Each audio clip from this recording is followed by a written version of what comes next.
नमस्कार दोस्तों। आदमी के जाए में जरूरी नहीं कि आदमी के ही गुण पाए जाएं। कभी कभार पशुओं की तासीर भी आदमी में पाई जाती है। कई आदमी आक धतूरे बबूल की तासीर लिए होते हैं तो कई शेर सियार बाघ गधे कुत्ते बाज गिद्ध सांप वगैरह की तासीर लिए होते हैं। वर्षों पुरानी बात है कि देवी के मंदिर के एक पुजारी ने जन्म तो आदमी के अंश और औरत की कोख से ही लिया था, लेकिन उसमें असर आ गया धतूरे और कौवे का।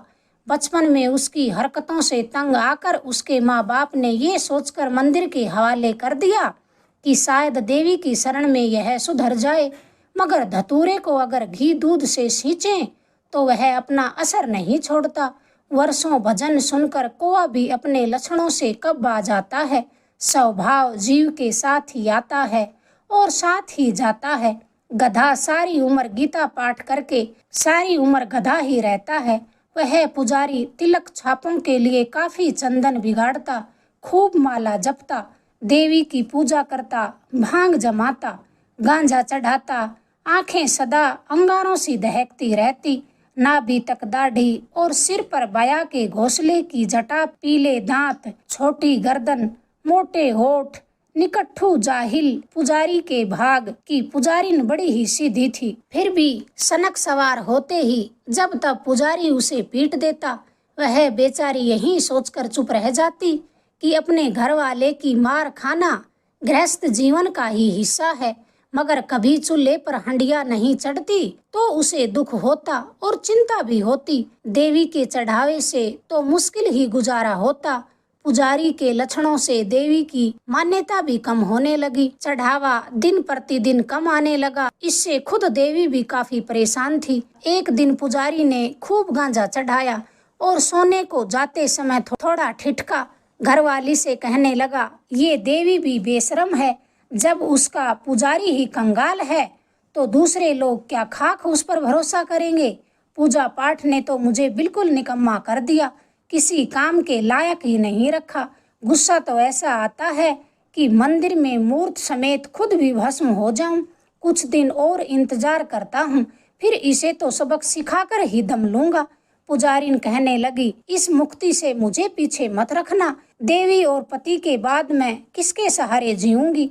पुजारी ने फिर कहा, अरे ये तो मैं भूल ही गया, अगली अमावस को ही ये तमाशा कर लेते हैं, लोग भी याद करेंगे।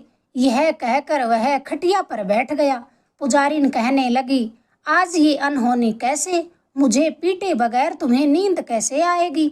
बचपन में कभी भूल से वह पुजारी हंसा हो तो पता नहीं, मगर उसके बाद हंसना तो दूर, होठों पर उसके हंसने का नाम भी नहीं आया। आज घरवाली की बात सुनकर पहली बार उसके होठों पर जरा सी मुस्कान आई। कहने लगा, तुझे भी शायद पीटे बिना चैन नहीं पड़ता, बड़ा अटपटा लगता होगा। क्या करूं, तुम्हें पीटते समय मुझे ऐसा लगता है कि मैं भी मर्द हूं। इतनी बड़ी दुनिया में तुम ही तो हो जिस पर मैं अपनी ताकत आजमा सकता हूं। बच्चे होते तो उन पर अफारा झाड़ लेता, अपनी ताकत जताने का सुख क्या कोई कम होता है। मायके की तरह तुझे मन में आई लगती है, लेकिन इससे अब मेरा मन भर गया है। अब तो देवी की मूरत पर ही हाथों को ठंडा करूंगा। अब तो हथौड़े से उसकी मूरत को चूर चूर कर मंदिर को आग लगाने के बाद ही मर सकूंगा। देख, अगर मैं भूल जाऊं तो तू मुझे याद दिला देना, ऐसा ना हो कि अमावस्या निकल जाए। मुद्दत के बाद उस रात पुजारी को गहरी नींद आई, लेकिन पुजारिन की पलक न झपकी। आज के दिन ये कैसा जिम्मा गले आन पड़ा। मानो तो मुसीबत है, ना मानो तो मुसीबत। इस जीवन में क्या खाक सुख देखा, बेकार ही दोनों की जिंदगी खराब हुई। अच्छा हुआ बच्चे न हुए, वरना वे भी अपने भाग को रोते। इसी उथल पुथल में पुजारिन का सिर सूना हो गया। अब वक्त तो कयामत की भी परवाह नहीं करता, तो उस बामन की क्या औकात थी। समय अपनी रफ्तार से चलता रहा और अपनी बारी से अमावस्या भी आ गई। इधर देवी भी परेशान थी, सोचने लगी, इस गंजेड़ी को ये क्या सूझी। अगर एक बार देवी देवताओं पर से आदमी का विश्वास उठ गया तो कोई उनका नाम भी लेना पसंद नहीं करेगा। अगर इस मंदिर की जगह छूट गई तो फिर 100 कोस तक स्थापना नहीं होगी। मतलबी इंसान का क्या भरोसा, जाने कब उसकी गर्ज और जरूरतें बदल जाएं। आखिर पुजारी ने ये सोचकर अपने को समझा लिया कि और कुछ नहीं तो कम से कम एक काम तो इस जीवन में अनोखा कर जाएं। उसने 14 की रात को पति को ये याद दिला दिया, तो वह उफन पड़ा। कहने लगा, इतना पहले से कहने पर क्या याद रहेगा, तड़के याद दिलाना। लेकिन जब पुजारी मंदिर के लिए जाने लगा तो पुजारिन को कुछ याद न रहा। पुजारी बेतरह से चिढ़ गया, कहने लगा, तुझे इतना कहा फिर भी भूल गई। तेरे भरोसे तो सारा गुड़ गोबर हो जाता। दिन में कहीं से बड़ा सा हथौड़ा मांग लाऊं, लकड़ियां घास वगैरह का इंतजाम कर लूं, रात को तू भी साथ चलना। कल तो चारों ओर अपनी ही अपनी चर्चा होगी। और उधर देवी के हाल बेहाल थे। आरती कबूलना भारी हो गया। अपने पुजारी के लक्षण वह अच्छी तरह जानती थी। जाने कब सनक सवार हो जाए और कब सिर का कचूमर निकाल दे।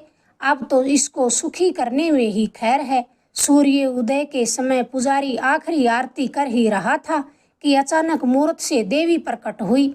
चमचमाता श्रृंगार, अनमोल हीरे मोतियों के गहने। अकेली देवी को देखकर उसकी नीयत खराब हो गई।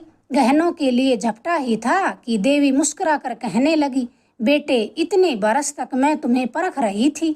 थोड़ी और धीरज रखता तो इंद्र का सिंहासन बस मिलने ही वाला था, परंतु तू बीच में ही धीरज खो बैठा। फिर भी तेरी इच्छा हो सो मांग ले, तेरी हर मनसा मैं पूरी करूंगी। झालर उसके हाथ से छूट गई। कोठरी झनकार से गूंज उठी। देवी सामने खड़ी मुस्कुरा रही थी।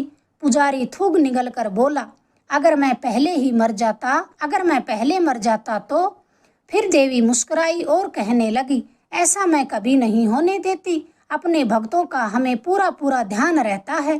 पंडित ने सोचा, कहीं ये देवी जैसे प्रकट हुई थी अगर वैसे ही चली गई तो बुरा हो जाएगा। फिर उसने अधीरता से कहा, अपने सारे गहने मुझे दे दे, हम दोनों की उम्र बड़े आराम से कट जाएगी। देवी बोली, बिना गहनों के मेरी सारी सुंदरता मारी जाएगी और वैसे भी मेरे गहने तुम लोगों के लिए बेकार ही हैं। तुम्हारे छूते ही ये मिट्टी के हो जाएंगे। पंडित नाराज होते हुए कहने लगा, फिर तुमने जो इच्छा हो वह मांगने को क्यों कहा। अब मुझे जो मांगना था सो मैंने मांग लिया। तुम्हारी तरह मेरी जुबान उधार की नहीं है। तुम्हें रास्ते पर लाने का तरीका मैं अच्छी तरह से जानता हूँ। अब मांगना होगा तो किसी से एक हथौड़ा ही मांगूंगा। मेरा दुख तुमसे छुपा थोड़े ही है। देना चाहो तो अपनी इच्छा से कोई वरदान दे दो। देवी को गुस्सा तो बहुत आया। इतनी हेकड़ी मगर आपे से बाहर नहीं हुई। वह अच्छी तरह से जानती थी कि दुखी और आफत का मारा जोखिम उठा सकता है। सुखी आदमी तो बहुत तब्बू होता है, यह भी सुखी होते ही बदल जाएगा। फिर कोई डर नहीं। दूसरों के सुख से जलता भी बहुत है। अपनी नाक कटाकर लोगों के अपशगुन करने वाले पुजारी को ऐसा वरदान देना चाहिए कि ये सुखी भी हो जाए और दुखी भी हो जाए। फिर देवी कहने लगी, बेटे, इतने वर्षों तक मेरी पूजा करके तेरा मन निर्मल नहीं हुआ, उल्टे कालिक और बढ़ गई। जलन अपने मन से निकाल दे। जहाँ तक बन पड़े किसी का भला कर। किसी के भले की सीख सुनते ही पुजारी बिगड़ गया। कहने लगा, तू मुझे क्या पाठ पढ़ा रही है। ऐसी बातें तो मैं भी जानता हूँ। सीख देने की बजाय अब एक वरदान दे दे तो अच्छा होगा। देवी कहने लगी, बेटे, तू लाखों में एक है। तेरी अकड़ पर मुझे नाज है। लल्लू आदमी किस काम के, मगर तू अपना भला बुरा भी नहीं सोच सकता। आज से तेरा जिम्मा मैं लेती हूँ। पुजारी कहने लगा, सद्बुद्धि आई तभी भली, किंतु अब देर क्यों कर रही हो। देवी की तो प्रसन्नता का अब क्या कहना। उसके कहे का उसने लेस मात्र भी बुरा नहीं माना। हंसकर बोली, माँ के लिए सब बच्चे बराबर होते हैं।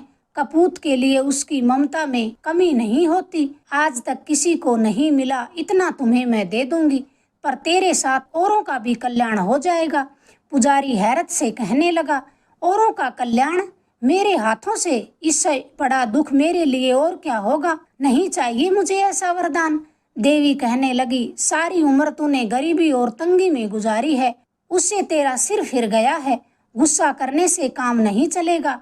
जा, आज से तू जिस चीज की कामना करेगा वह चीज उसी पल तेरे सामने होगी। लेकिन साथ ही साथ 12 और 12 24 कोस इलाके में हर आदमी के लिए वह वरदान दूना फलेगा। पुजारी इतना सुनकर जोर से चिल्लाया, ये वरदान तो सांप से भी ज्यादा बुरा है। इस वरदान से तो मेरी कंगाली लाख दर्जा अच्छी है। अपना वरदान वापिस ले और दफा हो जाए यहाँ से। जिस तरह अचानक मूर्त से देवी प्रकट हुई थी वैसे ही वापिस मूर्त में समा गई। पुजारी ने मूर्त को काफी झिंझोड़ा, किंतु न तो देवी वापिस आई और न ही कोई आवाज सुनाई पड़ी। कुछ देर पुजारी गुमसुम खड़ा रहा, फिर सोचा कि एक बार पुजारी से सलाह मशवरा तो कर लूं, इसमें हर्ज ही क्या है। इतने वर्षों में देवी ने एक वरदान तो दिया। मंदिर से लौटते समय वह काफी खुश था। पुजारिन दरवाजे पर खड़ी थी। पुजारी की चाल को देखकर पुजारिन सोचने लगी, ऐसी चुस्ती तो पहली बार देखी है। दूर से ही पूछ बैठी, क्या बात है, आज इतनी फुर्ती कहाँ से आ गई आप में? पुजारी बोला, आज मालूम पड़ा कि लातों के देव बातों से नहीं मानते। फिर पुजारी ने वरदान वाली सारी बात घरवाली को कह सुनाई। सारी बात सुनकर घरवाली को ऐसा लगा जैसे उसने आज तक कोई दुख देखा ही नहीं हो। उसकी तो खुशी की सीमा न रही। कहने लगी, मैं तो पहले ही जानती थी कि तुम्हारी पूजा पाठ फिजूल नहीं जाएगी। पुजारी बोला, फिजूल जाएगी क्या, फिजूल चली गई। वरदान मुझसे दूसरों को दूना फलेगा, इससे बढ़कर शाप और क्या होगा। घरवाली कहने लगी, तेरी अकल भांग तो नहीं खा गई। मैं औरत जात तुम्हें समझाने का गुमान नहीं कर सकती, परंतु जरा सोचो तो सही, औरों के दुख सुख से हमें क्या गर्ज। कंगाली में हमने कितनी मुश्किलें झेली हैं, याद करते ही रोंगटे खड़े हो जाते हैं। थोड़ी सुख की चाशनी भी तो हम चक्कर देख लें। एक दफा वरदान को आजमा कर तो देखो। मर गई तो मेरी तो मन की मन में रह जाएगी। आज तो तुम्हारे वश में है, इसमें इतना सोचना क्या। तुम्हारे जैसे ओघड़ पुजारी के पीछे आई, जरा सुख की झलक तो दिखा दो। आज इतनी बात सुनकर पुजारी को गुस्सा नहीं आया, यह उसके लिए बहुत बड़ी बात थी। सिर खुजाते हुए कहने लगा, हाँ कहती तो तुम ठीक ही हो, पहले आजमा तो ले, कहीं देवी ने झांसा तो नहीं दे दिया। मगर पहले पहले मांगे भी तो क्या मांगे। कभी अचानक उसे टूटी चिलम, फटे साफे और गांजे का ख्याल आया। हाथ जोड़कर कहने लगा, हे मातेश्वरी, तेरा वरदान सच्चा है तो 2 चिलम, 2 साफे और 1 कुल्हड़ गांजे की इच्छा पूरी कर दे। उसके कहते ही सारी चीजें आ गई। दोनों भौचक्के से आंखें फाड़ फाड़ कर देखने लगे। अगर यूं दर्शाते ही इच्छा पूरी हो जाए तो सुख का क्या कहना। पिछली सारी कसर निकाल ली जाएगी, पिछली सारी कसर निकल जाएगी। पहले पहले मांगा भी तो क्या, चिलम और गांजा, अब और क्या मांगे। अगर वरदान एक बार से ज्यादा नहीं फला तो क्या होगा। पुजारी तो सोच में पड़ गया कि दूसरों को दूना मिलेगा, अब क्या किया जाए। फिर सोचा, गांजा चढ़ाकर देखता हूँ, शायद दिमाग के कपाट ही खुल जाएं। फिर उसने खूब दबा दब कर चिलम भरी। विचार करने लगे कि अब क्या मांगा जाए। सारी उम्र फाका मस्ती में गुजारी थी, कभी सोचते ये मिल जाए, कभी सोचते वो मिल जाए। फिर एक साथ कई चीजों का ख्याल आया। ये सब भरे पेट के चोचले हैं, भूखे को तो कुछ सूझता ही नहीं। पुजारिन से रहा न गया तो उसने मन भर आटा, 1 मटकी नमक, 1-1 हंडिया मिर्च मसाला मांग लिया। बड़ी हैरानी की बात कि इच्छा दर्शाते ही सब चीजें हाजिर हो गई।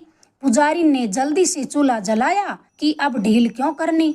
पुजारी के मन में खुशी के साथ दर्द भी कम न था कि औरों के यहाँ दूनी चीजें पैदा हो रही थी। अब यह बात किसी इंसान के लिए बर्दाश्त करने जैसे थोड़ी है। घर वाले को खाना खिलाने के बाद पुजारी ने खाना खाया। भरे पेट का आनंद ही कुछ और होता है। पूरी उम्र में पहली बार भर पेट खाना नसीब हुआ था, लेकिन पुजारी तो उल्टा दुखी ज्यादा हो गया। घरवाली के पास आकर कहने लगा, भली मानुस, मेरा एक काम तो कर दे। घरवाली बोली, मैंने तुम्हारा काम कभी टाला है भरा, जो आज पूछने की जरूरत तुम्हें पड़ गई। घरवाला कहने लगा, टाले तो तू जानती है, मैं मार मार कर तेरी खोपड़ी गंजी न कर दूं। जल्दी से अब दौड़कर जा और घर घर जाकर देख कर आ कि यह वरदान उन्हें फला कि नहीं। घरवाली कहने लगी, पागल क्यों बनते हो, हम किसी का ध्यान क्यों रखें, जो भी हो होने दो, हमें तो अब किसी से आग मांगने की भी जरूरत नहीं, और वैसे भी तुम्हारे हाथों सबका भला ही तो हो रहा है।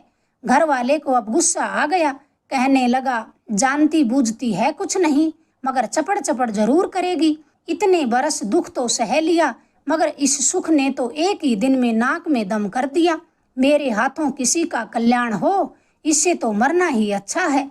अब मैंने जो कहा वह कर। बेचारी पुजारिन क्या करती, पड़ोसियों के यहाँ जाकर पूछताछ की तो 16 आने बात सच निकली। फिरकी की तरह वह पूरे गांव में घूम गई, घर घर वही बात। लोगों के अचरज की सीमा न थी। अचानक ये क्या हुआ, कहीं भूत प्रेत की लीला तो नहीं। पुजारिन ने सबको देवी के वरदान की बात बताई। आखिर उसके पति की तपस्या का फल दुनिया को ही मिला। वह घर आई तो पुजारी घर के बाहर चबूतरे पर मुंह लटकाए बैठा था। घरवाली के आने की भनक पाकर मुंह उठाकर पूछा, क्या सचमुच सबको दूना वरदान फला है? पुजारिन के मुंह से निकली हाँ। पुजारी के कानों में तोप के गोले की तरह लगी। अनजान लोगों के भले से ज्यादा अपने भले से उसे ज्यादा तकलीफ हुई। एहसान मानना तो दूर, हरामजादों ने उससे बात तक न की। ऐसे नाशुकरों का भला करना भी पाप है। बावले की तरह चक्कर काटते काटते वह टूटी खाट पर लेट गया। पुजारन उसके हाथ पैर दबाने लगी। कुछ देर बाद बोली, तुम क्यों बेकार दुखी होते हो? आग लगे चाहे पूरी दुनिया को। पुजारी बोला, आग लगती हो तो रोना ही किस बात का? पुजारिन बोली, दिन प्रतिदिन हालत बिगड़ रही है, पर कुछ समझते ही नहीं हो। कहो तो मेथी के लड्डू बना दूं, कुछ समय में ही घुटनों का दर्द जाता रहेगा। लड्डुओं का नाम सुनते ही पुजारी के मुंह में पानी आ गया। सोचने लगा, लोगों से निपटने के लिए ताकत भी तो चाहिए। मौत की तुर्री थोड़े ही बजती है, क्या मालूम अगला सांस आए या न आए। पहले जरा संभल जाऊं, फिर एक एक को देख लूंगा। पुजारी ने लेटे लेटे ही घी, मेथी, अखरोट, गुड़ की कामना कर डाली तो सब चीजें हाजिर हो गई। घी की महक से उसका कलेजा ठंडा हो गया। पुजारिन को तो जैसे एक साथ 10 जिंदगियां मिल गई हों। कभी गुड़ को देखे तो कभी घी को, जिनके घर नमक तक का टोटा हो और अचानक घी देखे, इसकी खुशी तो वे ही जाने। फिर थोड़ी देर बाद पुजारिन को होश आया तो कहने लगी, हलवा क्या हथेली पर बनेगा? एक कढ़ाई, करछी, कांसे की थालियां हो जाएं तो फिर अभी लड्डू तैयार कर दूं। अचरज की बात, आन की आन में सारी चीजें सामने आ गई। थोड़ी देर में पुजारी ने हलवा, मेथी के लड्डू बना दिए। हलवा खाते खाते पुजारिन का मुंह देखते हुए कहने लगा, एक बार मुझे चुटकी तो काटना जरा, कहीं मैं कोई सपना तो नहीं देख रहा। पुजारिन ने पुजारी को चुटकी काटी तो पुजारी उछल पड़ा। पुजारिन बोली, सपना नहीं, यह सच है। आज से पहले हमारे चूल्हे पर रोटियां बनने के लाले पड़ते थे, मगर आज हलवा बना है। आज तक जितना दुख देखा था दोनों सब भूल गए। भरे पेट ही प्रकृति की सुंदरता नजर आती है। रात में आसमान में खिले तारों को देखकर पुजारी ने अपनी घरवाली से कहा, कुछ ढोर डंगर हो जाएं तो कैसा रहेगा? दूध दही का आराम हो जाएगा। घरवाली बोली, रहने लायक घर न हो तो पशु फपते नहीं। बाड़े में एक पक्का मवेशी खाना और उनका चारा हो जाए, बस फिर कहना ही क्या। ऐसा वरदान हाथ लगने पर संतोष कैसा, भोगे सो सुख अपना। सहसा पुजारी के मन में बिजली कौंधी और घरवाली को कहने लगा, तू कहे तो देवी से एक मस्खरी करें। ये छोटी छोटी बात तो शायद पूरी हो जाए, मगर अनहोनी बात शायद देवी से न बन पड़े। उसे भी हाथ जोड़कर वरदान वापस लेना पड़ेगा। बचपन में नानी से सोने के महल की कहानियां सुनी थी। इस वरदान के बाद तो घड़ी घड़ी भिखारियों की तरह हाथ पसारना नहीं पड़ेगा। 7 पीढ़ियों से भी सोने का महल बनना मुश्किल हो जाएगा। मुझे तो लगता है कि ये अनहोनी हो ही नहीं सकती। वरदान पूरा न होने पर देवी को ही शर्मिंदा होना पड़ेगा। मेरा क्या है। यूं ही लेटे लेटे चूहल में ही हाथ जोड़ते हुए पुजारी कहने लगा, हे मातेश्वरी, अगर देना ही है तो मुझे सोने का महल दे दे और उसमें बर्तन भांडे भी सोने के हों। पुजारी के मुंह से यह मनसा प्रकट हुई कि सोने का महल खड़ा हो गया। उसे ऐसे लगा जैसे वह हाथ भर ऊपर उठ गया हो। खटिया की झूल के बदले सोने का पलंग उसकी पीठ के नीचे आ गया। वह तो अचकचा कर उठा। गोबर लिपी टूटी फूटी दीवार की जगह ये पीली पीली दीवारें कहाँ से आ गई। आंखें मल मल कर देखने लगा।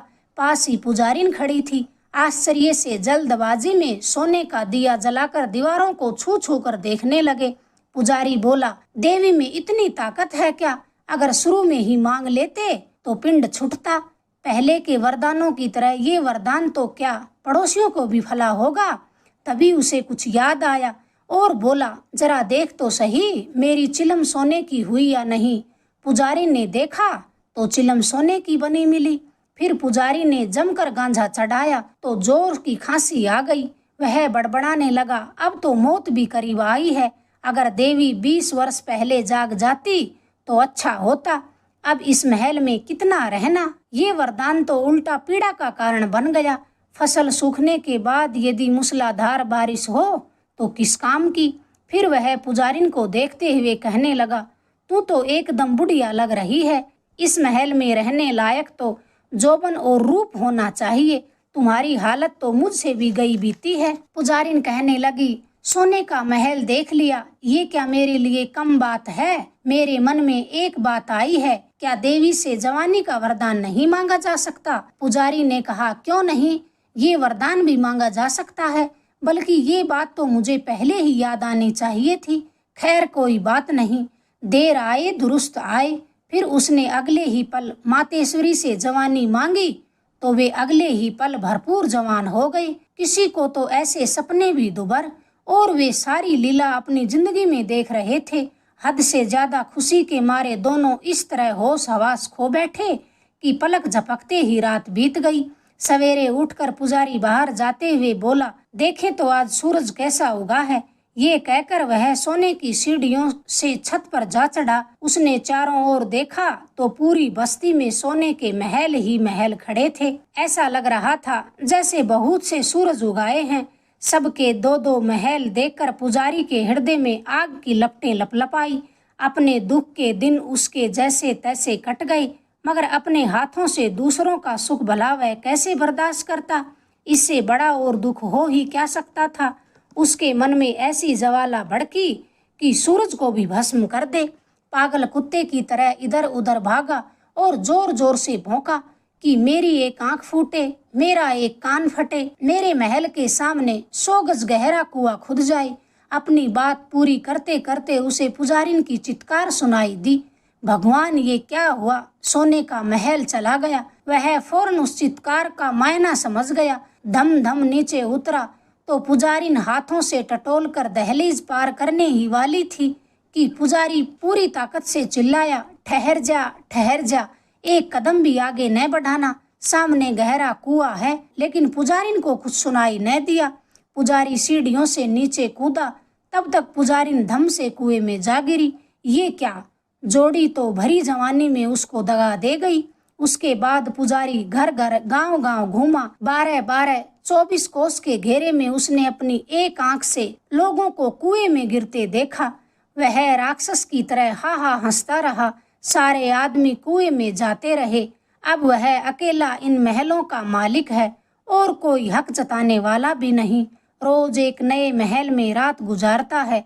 आखिर देवी का वरदान उसके आगे हार गया। वह खूब खुशियां मनाता और सोने के महलों को एक आंख से निहारता रहता, मगर उसकी खुशी देखने वाला अब और कोई नहीं बचा था। अगर आपको ये कहानी पसंद आई, प्लीज चैनल को लाइक करें, शेयर करें, सब्सक्राइब करें। धन्यवाद दोस्तों।